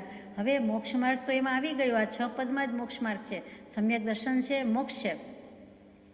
પરંતુ 6 પદમાં છે એટલે કે 6 પદનું તને સમાધાન થાય, સર્વાંગીણ અભ્યાસ કરે તો છે, નહીં તો નથી. એમાંનું કોઈ પણ એક પદ એકાંતે એટલે કે તદ્દન બિલકુલ કોઈ અપેક્ષા વિના વિચારીએ તોય થશે નહીં, અને અવિચાર કરશું એટલે કે વિચારનો અભાવ અથવા તો જુદી રીતના વિચાર, ખોટા વિચાર, એને પણ અવિચાર કહેવાય, તો એનાથી ઉત્થાપતા મોક્ષ માર્ગ સિદ્ધ થતો નથી. તું 6 પદની પ્રાપ્તિ કરવી હોય, 6 પદ અને 6 શંકા, 6 પ્રશ્ન, એનું સમાધાન બરાબર સર્વાંગીણ એટલે કે સંપૂર્ણપણે બધી જ અપેક્ષાથી વિચારશે તો જે જ્ઞાન છે ને તો જે માર્ગ છે તો તને સિદ્ધ થશે, નહીં તો થશે નહીં. એક પ્રશ્નમાં પણ શંકા કરી અથવા માન્ય ન કર્યું તો ચાલશે નહીં. કયા પ્રશ્ન છે? આત્મા છે. આત્મા નિત્ય છે, આત્મા નિત્ય છે. આત્મા કરતા છે, અપેક્ષા એ કરતા છે. આત્મા ભોગતા છે, અપેક્ષા એ ભોગતા છે. મોક્ષ છે, મોક્ષ છે. મોક્ષનો ઉપાય છે. આ 6 પદને જે કૃપાળદેવે સમજાવ્યું છે એ જ અપેક્ષાથી સમજવાનું છે. એટલે કે જ્ઞાની પુરુષોની અપેક્ષા એક જ હોય. અનેક અપેક્ષાએ વસ્તુનું સ્વરૂપ હોવાથી કેવું પડે, અનંત ધર્માત્મક વસ્તુ હોવાથી અનેક અપેક્ષાએ કે અનંત રીતે કહેવાતું હોય છે. પરંતુ જે મુખ્ય છે તે જ્ઞાન છે. એટલે કે નય નિક્ષેપ ઉડી જાય છે. જ્ઞાનમ પ્રમાણમ ઇતિ આહુહુ. જ્ઞાન એ જ પ્રમાણ છે અને પ્રમાણ એ જ જ્ઞાન છે. અનેકાંત દર્શન સમજવાનું છે, પણ પછી તો સમ્યક એકાંત એવા નિજપદની પ્રાપ્તિ એ હિતકારી ને હેતુકારી છે, નહીં તો નથી. જે 702 નંબરના પત્રમાં વિચાર્યું તે. ટૂંકમાં બધું માનજો. અહીંયા જ આપણી ભૂલ થતી હોય છે કે જ્ઞાની પુરુષે કહેલું સર્વસંમત કરવું, જ્ઞાની પુરુષોએ સંમત કરેલું સર્વસંમત કરવું. જ્ઞાનીએ કીધું, ભગવાને કીધું, પરમાત્માએ કીધું, ગુરુએ કીધું એટલે એમાં તથાસ્તુ જ હોય. આપણે તહતથી જ કહી દઈએ કે એમ જ હોય અને વિચારવાનું હોય. ત્યાં શંકા, બટ્સ એન્ડ વાય કાંઈ આવે નહીં. એને મોટે ભાગે આપણે આવે છે, તરત જ સામું બેટિંગ હોય જ. અને એને કારણે આપણે અનંતકાળથી રખડતા આવ્યા. કોઈ વાર નથી મળ્યા એમ નથી, મળ્યા છે પણ સમજી શક્યા નથી, ઓળખી શક્યા નથી. અને કદાચ ઓળખી શક્યા તો આજ્ઞાનું આરાધન કર્યું નથી. અહીંયા તો કહે છે કે આ 6 પદ અમે ખુલ્લો માર્ગ મૂક્યો છે અને તું તેને સમજજે તો મોક્ષ થશે. એમાંથી જો કંઈક ઓછું કર્યું, કંઈક ડાપણ કર્યું, અધિક તો કરવાનું જ નથી, પણ જો એકાંતે વિચાર્યું, અમુક અપેક્ષાએ જ વિચાર્યું કે અવિચારથી કર્યું તો મોક્ષ માર્ગ સાબિત થશે નહીં, કે મળશે નહીં.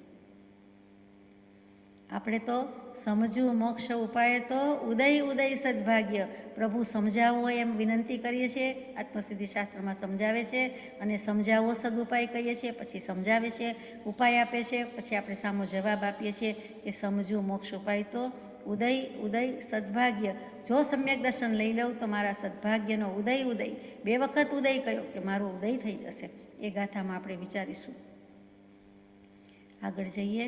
107મી ગાથા છે. જાતિ વેશનો ભેદ નહીં, કયો માર્ગ જો હોય, સાધે તે મુક્તિ લહે, એમાં ભેદ ન કોઈ. જે મોક્ષનો માર્ગ કયો હોય તો ગમે તે જાતિ કે વેશથી મોક્ષ થાય, એમાં કંઈ ભેદ નથી. જે સાધે તે મુક્તિપદ પામે અને તે મોક્ષમાં પણ બીજા કશા પ્રકારનો ઊંચ નીચત્વ આદિ ભેદ નથી, અથવા આ વચન કયા તેમાં બીજો કંઈ ભેદ એટલે ફેર નથી. મોક્ષનો માર્ગ જે કયો છે તે અહીંયા ચાલે જ છે કે હણે બોધ વિતરાગતા અચૂક ઉપાયામ. દર્શન મોહનીય અને ચારિત્ર મોહનીય જાય એટલે મોક્ષ થાય. અને સમ્યક દર્શન, સમ્યક જ્ઞાન, સમ્યક ચારિત્ર, રત્નત્રયની પ્રાપ્તિ, તેને મોક્ષ કીધો છે. તે મોક્ષની વ્યાખ્યા પણ આવી ગઈ, મોક્ષ માર્ગની વ્યાખ્યા પણ આવી ગઈ, ઉપાય પણ બતાવી દીધો. તો એમાં કોઈ ફેર નથી. વસ્તુ આમ જ છે. એક હોય 3 કાળમાં પરમારથનો પંથ, એમાં કોઈ ભેદ નથી. જાતિ વેશનો ભેદ અમારે નથી, કૃપાળદેવ કહે છે. એટલે કે સિદ્ધાત્માને નથી, મહાવીર સ્વામીને નથી, મુક્તાત્માને આવો કોઈ ભેદ હોઈ શકે નહીં. જાતિ કહેતા એકેન્દ્રિય, બેન્દ્રિય, તૈન્દ્રિય, ચૌરેન્દ્રિય, પંચેન્દ્રિય એ પણ કહેવાય. તો કે એમાં પંચેન્દ્રિય પણ હોવું જોઈએ. મોક્ષે જવા માટે છેલ્લો ભવ સંઘની પંચેન્દ્રિય મનુષ્ય દેહ જ હોવો જોઈએ, એ શરત છે. પરંતુ સમ્યક દર્શન એટલે કે અંશે મોક્ષ માર્ગની પ્રાપ્તિ માટે તો કોઈ જાતિનો ભેદ નથી. એકેન્દ્રિયને પણ સમ્યક દર્શન થઈ શકે છે. દેવ ગતિમાં દેવોને થાય, નારકોને થાય. તિર્યંશ ગતિમાં એકેન્દ્રિયથી માંડીને પંચેન્દ્રિયને થાય, મનુષ્ય ગતિમાં તો થાય જ, સવાલ નથી. તો મોક્ષનો માર્ગ એ પણ કહેવાય સંકિત માટે ખુલ્લો છે, તો જાતિનો ભેદ નથી. પછી નર નારી નપુંસક, સ્ત્રી પુરુષ નપુંસક વેદ હોય તો પણ તેનો મોક્ષ થાય. કેમ કે મોક્ષ આત્માનો થાય છે, એમાં જાતિનો કોઈ ભેદ નથી. એટલે કે છેલ્લે નર જ પર્યાય હોવી જોઈએ, નારી જ પર્યાય હોવી જોઈએ કે નપુંસક હોવા જોઈએ, જરાય નહીં. ત્રણેય લિંગમાં મોક્ષ થઈ શકે છે, એ આપણે જાણીએ છીએ. એટલે જાતિનો ભેદ ત્યાં પણ નથી. પછી જાતિ એટલે જ્ઞાતિ, એટલે વાણિયા બ્રાહ્મણ ક્ષત્રિયથી માંડીને ઓછામાં ઓછી 84 જ્ઞાતિ. તો એ 84 જ્ઞાતિમાંથી કોનો અમુક જ્ઞાતિનો જ મોક્ષ થાય? જરાય નહીં, આત્માનો જ મોક્ષ થાય છે. ગમે તે જ્ઞાતિ હોય ત્યાં નાત, જાત, વેશ, વર્ણના ભેદ નથી જ નથી. કયો માર્ગ જો હોય, જો કીધેલો માર્ગ અનુસરતા હશો તો મોક્ષ થવાનો જ છે, એમાં મિનમેક નથી, કોઈ ફેર નથી. સાધે તે મુક્તિ લહે, એની સાધના કરવાની છે, આત્માની સાધના કરવાની છે, તો સિદ્ધિ તો વરમાળા રોકવા ઊભી જ છે. એમાં ભેદ ન કોઈ, એમાં કોઈ ફેર પડશે નહીં, એટલે કે કાંઈ ભેદ જ છે નહીં. એમાં જે એક વસ્તુ વચ્ચે રહી તે ગૃહસ્થ લિંગે મોક્ષ કે મુનિ લિંગે મોક્ષ, તો કે લિંગનો પણ ભેદ નથી, કોઈ અલિંગીનો જ મોક્ષ થાય છે. એમાં મુનિ હોય કે ગૃહસ્થ હોય, શું ફેર પડે છે? એણે સાધના કરી, એણે આત્માની સાધના કરી, સંપૂર્ણપણે સાધના કરી, સાબિત થઈ ચૂક્યું, સ્વરૂપની સિદ્ધિ થઈ ગઈ, તો એનો મોક્ષ પણ થાય. 15 ભેદે સિદ્ધ શ્વેતાંબર આમનાઈમાં છે, એમાં ગૃહસ્થપણામાં પણ મોક્ષે ગયાના દૃષ્ટાંત છે. દિગંબર આમનાય ગૃહસ્થ વેશે મોક્ષ માનતું નથી અને સ્ત્રી પર્યાયમાં મોક્ષ માનતું નથી, એટલે કે છેલ્લો ભવ જો સ્ત્રીનો હોય તો તે ભવે તે મોક્ષે ન જાય. તેવી જ રીતે ગૃહસ્થ વેશ હોય તો ન જાય, એ દિગંબર આમનાયની માન્યતા છે.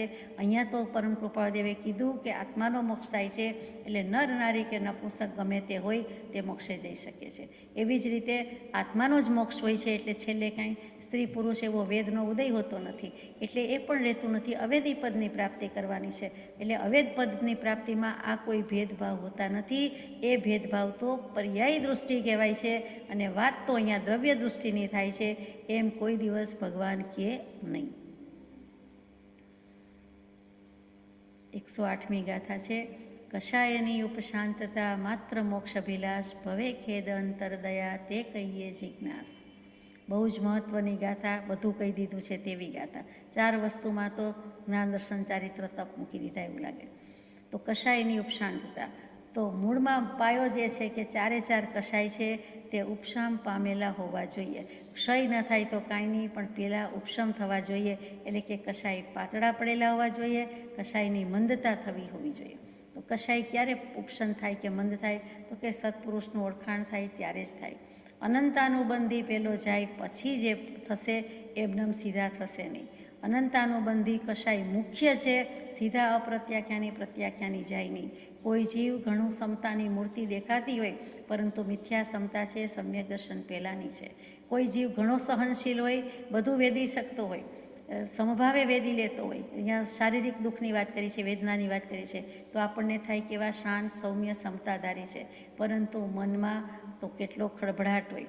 બહાર બતાવતા ન હોય એ ગુણ છે, પરંતુ સમ્યક દર્શન ન હોવાથી ત્યાં મિથ્યા સમતા કહેવાય છે, એ યાદ રાખવા જેવું છે. એટલે કે કષાયની ઉપશાંતતામાં પહેલું અનંતાનુબંધીનો ક્ષય, અને એની પહેલાં દર્શન મોહનો ક્ષય અથવા ઉપશમ અથવા ક્ષોપશમ કરવો પડે છે. બીજું માત્ર મોક્ષ અભિલાષ. માત્ર મોક્ષ અભિલાષ એટલે માત્ર મોક્ષ અભિલાષ. થોડીક વારમાં આપણી અભિલાષા બદલાઈ જાય એમ નહીં, કે હવે તો બહુ ભૂખ લાગી એટલે જમવું જ છે, બીજું કાંઈ દેખાતું નથી. બહુ જ તરસ લાગી એટલે પાણી જ દેખાય, મોક્ષની વાત સુકાઈ જાય. તો તરસ સુકાતી નથી ને મોક્ષની વાત સુકાઈ જાય, તો એમ ન ચાલે. એમ આપણને થોડીક ક્રિયા પ્રવૃત્તિ કે સમય બદલાય એટલે આપણી પ્રાયોરિટી જાણે ચેન્જ થતી જાય. દેહ છે એટલે કરવું પડે એ જુદી વાત છે, પરંતુ આપણી પ્રાયોરિટી બદલાઈ જાય. આપણે અગત્ય કે મહત્ત્વ જેને આપતા હોય એની બદલે બીજી વસ્તુ કે વ્યક્તિને આપી દઈએ, ત્યાં ખસી જાય છે, સેન્ટર ખસી જાય છે. મોટે ભાગે સાંપ્રત સમાજમાં, આખી દુનિયામાં આ સેન્ટર ખસી ગયાના જ દાખલા દેખાય. કે નીકળ્યા હોય આત્માની વાત માટે, ઓછા નીકળે છે, પણ નીકળ્યા હોય અને પછી પણ કેન્દ્ર ચૂકી જવાય, સેન્ટર ચૂકી જવાય. એટલે જે ગોળ રહેવું જોઈએ, કે જે પરિભ્રમણ બરાબર થવું જોઈએ, સારામાં કે ખરાબમાં, અહીંયા સારાની વાત કરી છે, એ રહેતું નથી. ધરી ખસી જાય, ચક્ર ખસી જાય. કેવી રીતે થાય? તો કે એમાં આત્માએ એક વખત નક્કી કર્યું કે આ ભવે મોક્ષની જ વાત, બીજી કોઈ નહીં, તો એમાં 5-10 વર્ષે કે 5-10 દિવસે કે મહિને ફેરફાર આવવો જોઈએ નહીં. તે વાત એટલે તે જ વાત પકડી રાખવી જોઈએ. હઠ કે રઢની જેમ, બાળકની જેમ પકડી રાખવું જોઈએ, તો થાય, નહીં તો નહીં. જેની મોક્ષ થવા સિવાય બીજી કોઈ ઈચ્છા નથી અને સંસારના ભોગ પ્રત્યે ઉદાસીનતા વર્તે છે, તેમજ પ્રાણી ઉપર અંતરથી દયા વર્તે છે, તે જીવને મોક્ષ માર્ગનો જિજ્ઞાસુ કહીએ છીએ, અર્થાત તે માર્ગ પામવા યોગ્ય જાણીએ છીએ. એટલે ક્રોધાદી કશાય પાતળા પડે પછી આત્મા માત્ર મોક્ષની વાત જ, બીજી કોઈ ઈચ્છા જ નહીં. બીજી બધી જ ઈચ્છા નાશ પામે. ઇવન એક સમય કે 1 મિનિટ માટે પણ એ ઈચ્છા એ નાશ પામતી નથી. બીજું કામ છે કે બીજું છે એ મનમાં ને મનમાં હોય છે. આપણું માઇન્ડ ઓક્યુપાઈડ જ હોય છે. વિચાર કરી જોવા જેવી વાત છે. પોતાની જાતને જ તપાસવાની છે કે મુખ્ય વસ્તુ છે એ તદ્દન ગૌણ થઈ જાય છે અને બીજી અનેક ગૌણાતિ ગૌણ વસ્તુ છે એ મુખ્ય બનીને ઊભી રહે છે. ત્યાં પલે પલે કયો કે સમય સમયે કયો આપણે ચૂકતા હોઈએ છીએ અને ક્ષણ ક્ષણ કરતાં જ અનંતકાળ ગયો છતાં સિદ્ધિ થઈ નહીં. અને પછી ભવે ખેદ. સંસાર પરથી વૈરાગ્ય ક્યારે આવે તો કે સંસારમાં દુઃખ લાગે, પોતાના આત્માને દુઃખી થતો જોઈને એમ થાય કે બીજા આત્મા પણ દુઃખી જ છે, તો મારે તો મારા આત્માને કર્મથી મુક્ત કરવો છે, બંધનથી મુક્ત કરવો છે. પોતાના આત્માની દયા પહેલી આવે છે અને પછી બીજાના આત્માની દયા આવે છે. અમુક વ્યવહાર અપેક્ષા એવું બને કે મારા કરતાં બીજા બધા બહુ દુઃખી છે, એ અપેક્ષાએ હું સુખી છું એમ માનીને આગળ જાય. પરંતુ પરમાર્થ અપેક્ષાએ પહેલો હું દુઃખી છું, સંસાર તાપ મને લાગે છે, દાવાનળ મને લાગે છે, મારે એમાંથી બહાર નીકળવું છે, પછી બીજા જીવ નીકળવા હશે તો નીકળશે. એટલે એને પોતાનો આ ભવ જ ખેદમય લાગે છે, આ ભવ જ માન્ય થતો નથી અને એટલે એને અંતરદયા કહી. પોતાના અંતરમાં જ એટલી દયાનો જરો ફૂટી જાય છે, પોતાના આત્માની દયા ખાય છે, પછી એટલે બીજા પ્રાણીનો પણ વિચાર આવે છે કે એ બિચારાનો શું વાંક છે, વાંકા બુરા ન માનીએ કહા લેને વો જાય. એટલે એ પ્રમાણે દયા વર્તે છે. તો આ 4 લક્ષણ હોય તો જીવને મોક્ષનો જિજ્ઞાસુ કીધો, અર્થાત તે માર્ગ પામવા યોગ્ય કયો. આપણને માર્ગ પામવા સુધી લઈ આવ્યા. 108 નંબરની ગાથા મોક્ષ માળા, એમ કોઈ પણ માળાના 108 મણકા, આ 108મી ગાથા છે. એટલે આપણને છેલ્લો મણકો જાણે પહેરાવી દીધો અથવા આપણે પહેરી લીધો. હવે જિજ્ઞાસુ થયા, હવે ભગવાન જાશો ક્યાં? આટલે સુધી અમે આવ્યા, કાંઠે લઈ આવ્યા, તો હવે કાંઠેથી તો પછી ઘરે પહોંચાડવા જ પડશે ને. તે જિજ્ઞાસુ જીવને થાય સદગુરુ બોધ, તો પામે સમકિતને વર્તે અંતર શુદ્ધ. હવે જિજ્ઞાસુ થઈ ગયા, ખરા અર્થમાં જિજ્ઞાસુ થઈ ગયા. જુઓ, નાની નાની મોટી વાત જાણવાની જે ઈચ્છા થાય છે તેને ઈચ્છા જ કહેવાય, એને જિજ્ઞાસા કહેવાતું નથી. જિજ્ઞાસા આત્માને જાણવાની ઈચ્છા, તત્વ પામવાની ઈચ્છા, સત જાણવાની ઈચ્છા, તેને જિજ્ઞાસા કહેવાય છે. બીજી જિજ્ઞાસાની વ્યાખ્યા જુદી છે. એ શબ્દથી, વ્યાકરણથી આ વ્યાખ્યા છે, પરમાર્થથી આ વ્યાખ્યા છે. બાકી હતું તો એના લક્ષણ પણ કૃપાળદેવે 4 મૂકી દીધા કે આ 4 લક્ષણ હોય તો જિજ્ઞાસા કહેવાય, નહીં તો જિજ્ઞાસાય નથી અને જિજ્ઞાસુય નથી. પણ હવે જિજ્ઞાસુ થયા તો હવે તો પામે સમકિતને, એની પહેલાં થાય સદગુરુ બોધ. હવે સદગુરુનો ઉપદેશ પ્રાપ્ત થાય તો સદગુરુનો ઉપદેશ તો પ્રાપ્ત થયો છે, પણ કૃપાળદેવે થાય લખીને હદ કરી દીધી છે. એમ સમજાય કે થાય એટલે હોય, આવે, પરિણામે. બોધ તો છે, બોધનું પુસ્તક છે, સમજણનો ભંડાર છે, આવડું મોટું વચનામૃતજી છે. એકની બદલે 5 કોપી ઘરમાં રાખી દઈએ, 1000 રાખી દઈએ, એમ નહીં. પરંતુ એ બોધ છે એ આત્મસાત થાય એટલે કે થાય કહેતા જ અસ્તિત્વ આવી ગયું કે એ બોધ પરિણમે. પરિણમનનું અસ્તિત્વ, ભાવ ભાષણ થઈ જાય. તે જિજ્ઞાસુ જીવને થાય સદગુરુ બોધ, સદગુરુનો બોધ પરિણામ પામે છે અને તો સમકિતને પ્રાપ્ત થાય છે. વર્તે અંતર શોધ, એટલે અંતર શોધવા જવાનું નથી, અંતર શુદ્ધ કરવાનું છે. અંતઃકરણ હવે શુક્લ થતું જાય છે, શુદ્ધ થતું જાય છે. અહીંયા મોટો કેચ થાયમાં છે કે પરિણામે કહી દીધું છે ધીમેકથી કે જિજ્ઞાસુ જીવ એક બાજુ ને બીજી બાજુ સદગુરુદેવ અને એમનો બોધ, તો એ તો છે જ, અનંતકાળથી છે. એમાં ઘણા સંજોગ મળ્યા, અત્યારે પણ છે, પરંતુ બેનું કોઓર્ડિનેશન થવું, 2 હાથે તાલી પડે. 2 હાથ જુદા જુદા હોય, લાવવાનો નજીક પ્રયાસ કરીએ, પણ જ્યાં સુધી તાલી ન પડે ત્યાં સુધી ન જ પડે. એક હાથ પર બીજા હાથની તાળી વાગે ત્યારે એમ કહીએ કે તાળી વાગી કે તાળી પડે. એમ કરવું જોઈએ તો એ થતું નથી. એ અનુસંધાન થવું જોઈએ સદગુરુના ઉપદેશનું, તો ભાવ ભાષણ થાય. તે મોટી વાત છે. આ 109મી ગાથામાં આપણી પાસેથી ઘણું માગી લીધું છે. આગળ જઈએ. Excuse me. ગાથા નંબર 110. મત દર્શન આગ્રહ તજી વર્તે સદગુરુ લક્ષ, લહે શુદ્ધ સમકિત તે જેમાં ભેદન પક્ષ. લહે શુદ્ધ સમકિત, પણ એની પહેલાં કહ્યું મત દર્શન આગ્રહ. હવે આપણને શું મત દર્શન હોય? જો જિજ્ઞાસુ થયા પછી તો કે એમ લાગે આ આમ કહે છે, આ તેમ કહે છે, અહીંયા આ પૂછ્યું હતું તો આમ જવાબ મળ્યો, અહીંયા આ જવાબ મળ્યો, અહીંયા આવું વાંચવામાં આવ્યું, અહીંયા આવું સાંભળવામાં આવ્યું. મને તો એમ લાગે છે, એટલે હજી મત મુકાતો નથી. કારણ કે જાણ્યું છે, પ્રશ્ન થયા, સવાલ થઈ, શંકા થઈ, તો આ મત હોય જ, એમાં નવાઈ નથી. મન છે, તો આપણને માન્યતા અભિપ્રાય હોઈ શકે છે, પરંતુ એ બંધન છે અથવા એનો આગ્રહ તો રાખવા જેવો જ નથી. મેં જે કીધું તે બધું જાણેલું, સઘળેલું, માનેલું અજ્ઞાન અને સદગુરુ કહે છે તે નવેસરથી એકડો, અને ભગવાન કહે છે, કૃપાળદેવ કહે છે માટે માન્ય. પ્રભુશ્રીજીને કહ્યું કે મુનિ આજ સુધીનું જાણેલું સઘળું અજ્ઞાન, તો પ્રભુશ્રીજીએ કહી દીધું જોઈ પ્રભુ અજ્ઞાન. પછી એકડો પડ્યો. આપણે તો એમ કહીએ ના આવું કંઈક વાંચ્યું છે, આવું કંઈક થયું છે. કહેવાય, સમજવા માટે બધું કહેવાય, પરંતુ આપણી ભૂલ થાય છે ત્યાં ભગવાને વાર્યા છે કે આવું કરી નહીં આવવું. ઓઘ સંજ્ઞાએ કરેલું છોડી દો. ઓઘે ઓઘે માન્યું છે અમારા ધર્મમાં, અમારા કુળમાં, કે અમારે આ આમનાઈના શાસ્ત્રમાં આમ લખ્યું છે માટે આવું, તો એ ચાલશે નહીં. અને પછી મોટી વાત કહી દીધી, વર્તે સદગુરુ લક્ષ. ત્યાં ઘણી મોટી વાત કીધી કે સદગુરુના ચશ્માથી, સદગુરુની દૃષ્ટિથી સદગુરુ આંગળી ચીંધાડે ત્યાં એ લક્ષમાં લક્ષ રાખવાનું છે, તો આ બધું થશે, નહીં તો થશે નહીં. સદગુરુના લક્ષ્ય લક્ષ કરવો, તેમની આજ્ઞાને અનુસરવી, તેમની ભક્તિ, તેમના ગુણનું સ્મરણ કરવું, તે વ્યવહાર સંકિત છે.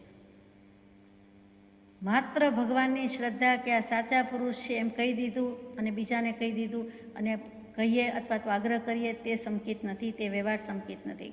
પરંતુ વ્યવહાર સંકિતની વ્યાખ્યા આ મારી પણ નથી, જ્ઞાની પુરુષની છે કે સદગુરુના લક્ષ્ય લક્ષ કરવો, એટલે ત્યાં જ વર્તે સદગુરુ લક્ષમાં ઘણું કહી દીધું. તેમની આજ્ઞાને અનુસરવી, તેમની જે પણ આજ્ઞા હોય, એક વખત સદગુરુ નક્કી થઈ ગયા તો સદગુરુની આજ્ઞામાં રહેવાનું જ હોય. એમની આજ્ઞા કંઈ આડીઅવડી તો હોય જ નહીં. સદગુરુ છે, સ્વભાવમાં રહેવાની જ હોય અથવા તો મોક્ષ માર્ગમાં જવાની જ હોય, તો તેમની આજ્ઞાને અનુસરવી અને તેમની ભક્તિ અને ગુણ સ્મરણ કરવા. તે સત્પુરુષની ભક્તિ કરવી, સત્પુરુષના ગુણ સ્મરણ કરવા, તે વ્યવહાર સંકિત છે. એટલે પછી આગળ આવે છે એ વાત કે લહે શુદ્ધ સંકિત તે જેમાં ભેદ ન પક્ષ, એટલે શુદ્ધ સંકિતમાં કોઈ ભેદ નથી. અનુભવપૂર્વકનું સમ્યક દર્શન છે, એમાં કોઈ ભેદ નથી. ચોથી આત્માનો અનુભવ થાય કે 13મે કેવલ જ્ઞાનીને થાય, એ આત્માના અનુભવમાં કોઈ ભેદ નથી, સરખો છે. પરંતુ ભેદ ક્યાં છે સરખો હોવા છતાં? તો કે બંનેના કશાય ઓછા વત્તા ક્ષય થયા છે, એટલે કે ત્યાં જ્ઞાનની તારતમ્યતામાં ભેદ પડે છે. એટલે આપણને એમ લાગે કે એને દવા અસર કરી, આને ઓછી અસર કરી, અને આને બિલકુલ ન કરી. દવા તો એક જ છે, એ ડૉક્ટર એક જ છે, આત્મા એક જ છે, એમ વાત થઈ, તે વિચારવા જેવી છે. એ નિશ્ચય સંકિતની વાત છે. પણ સદગુરુ લક્ષમાં વ્યવહાર સંકિતમાં શું છે? તો કે વ્યવહાર સંકિતમાં ભેદ હોઈ શકે છે. જે દેખાય છે કે જુદા જુદા જ્ઞાનીનું જુદા જુદા જીવને અવલંબન હોય, વચન પણ જુદા જુદા હોય, વ્યક્તિગત આજ્ઞા પણ જુદી જુદી હોઈ શકે, ભક્તિના ભેદ પણ જુદા જુદા હોઈ શકે. એમ અપેક્ષા એ ભેદ છે, પણ નિશ્ચય સમ્યક દર્શનમાં તો આત્માના અનુભવમાં કોઈ ભેદ નથી. એટલે લહે શુદ્ધ સંકિત તે શુદ્ધ સંકેત નિશ્ચય, અનુભવપૂર્વકનું સંકિત, તેમાં ભેદ નથી. પણ વ્યવહારમાં જે રુચિ સંકિત કે શ્રદ્ધા સંકિત બોલાય છે, વ્યવહાર સંકિત બોલાય છે, એમાં ભેદ હોય. દર વખતે બધાને કૃપાળદેવ જ મળે, દર વખતે બધાને પ્રભુશ્રીજી જ મળે, દરેક ભવે બ્રહ્મચારીજી જ મળે, એમ તો નથી. જ્ઞાની જુદા જુદા હોઈ શકે, એક જ ભવમાં પણ જુદા જુદા હોઈ શકે છે. તો એ હોઈ શકે કેવલી જુદા મળે, તીર્થંકર દેવ જુદા મળે, એ બધું હોઈ શકે છે. એટલે જુદા જ્ઞાનીના વચન, કોઈક જ્ઞાની પુરુષ કોઈને 3 પાઠની જ આજ્ઞા કરે, કોઈ વળી એમ કે 3 પાઠ અને આત્મસિદ્ધિજી, કોઈક વળી એમ કે 36 માળા કરજો, 3 માળાથી નહીં ચાલે. એમ જુદી જુદી હોઈ શકે છે, પરંતુ અનુભવમાં ભેદ નથી. એટલે પક્ષાતિક્રાંત સમયસાર જે કહેવાય છે, તે ગાથા અહીંયા મૂકી દીધી છે. સમયસારજીની એક ગાથા છે કે નહીંથી અતિક્રાંત, પક્ષથી અતિક્રાંત છે, તે જ સમયનો સાર છે, તેમ તે જ સમ્યક દર્શન છે, એમ અહીંયા કહી દીધું છે. 111મી ગાથા. વર્તે નિજ સ્વભાવનો અનુભવ લક્ષ્ય પ્રતીત, વૃત્તિ વહે નિજ ભાવમાં પરમાર્થે સમકિત. હવે સ્વભાવના ભાન વિના તો સમ્યક દર્શન નથી, સમ્યક દર્શન વિના કેવલ જ્ઞાન નથી, કેવલ જ્ઞાન વિના મોક્ષ નથી. એટલે સ્વભાવ પર વાત આવી. આ સ્વભાવની વાતમાં આત્માનો લક્ષ્ય સ્મૃતિથી વિસરી જવાય, પણ અનુભવની જે પ્રતીતિ કે શ્રદ્ધા છે એ ભૂલાતી નથી. જેને અનુભવ થયો છે એની શ્રદ્ધા છે, વિશ્વાસ છે, એ ભૂલ્યો ભૂલાતો નથી. બાકી લક્ષ્ય છે એ કોઈક વખત ઊંઘમાં અથવા કોઈક વખત એવી બુદ્ધિપૂર્વક પણ ચાહીને પણ વિચાર વિના પણ લક્ષ્ય ચૂકી જવાય છે. લક્ષ્યની વ્યાખ્યા શું? તો કે 432માં કહ્યું કે આત્માપણે કેવળ આત્મા વર્તે એમ જે ચિંતવન રાખવું તે લક્ષ્ય છે, તે શાસ્ત્રના પરમાર્થ રૂપ છે. એટલે કે કૃપાદેવે અંબાલાલભાઈને કહ્યું તે કે આત્મા પણ એ કેવળ આત્મા વર્તે એવું જે ચિંતવન રાખવું તે લક્ષ્ય છે એ ચૂકી જવાય, પરંતુ અનુભવ થયો છે એ ભૂલાતો નથી, અને પ્રતીતિ શ્રદ્ધા છે એ ક્યારેય ભૂલાતી નથી. વૃત્તિ વહે નિજ ભાવમાં પરમાર્થે સંકિત. આવી વૃત્તિ જો નિજ ભાવમાં વહે તો પરમાર્થે નિશ્ચયથી તેને સમ્યક દર્શન જ છે. વૃત્તિનો પ્રવાહ આત્માની પરિણતિમાં જાય તો તે વખતે શું છે તો કે સમ્યક દર્શન છે. એટલે વૃત્તિને વેવડાવવાની છે. વૃત્તિ બીજું શું કાંઈ નથી, અંતઃકરણની વૃત્તિ જ છે, એની જ વાત છે. એની વાત આપણે વધારે નિરાંતે લઈશું. અંતમાં નહીં રાગને વળી દ્વેષનો લવલેશ આત્મ પ્રદેશમાં, પરમાત્મા સમજો ધર્મમૂર્તિ દેહધારી વેશમાં. કળિકાળમાં ભવરોગ હરવા વૈદ્યમાનું આખરો, પ્રભુ તુલ્યમાશય તત્વજ્ઞાની રાજચંદ્રમયા કરો. સજાત્મ સ્વરૂપ પરમ ગુરુ.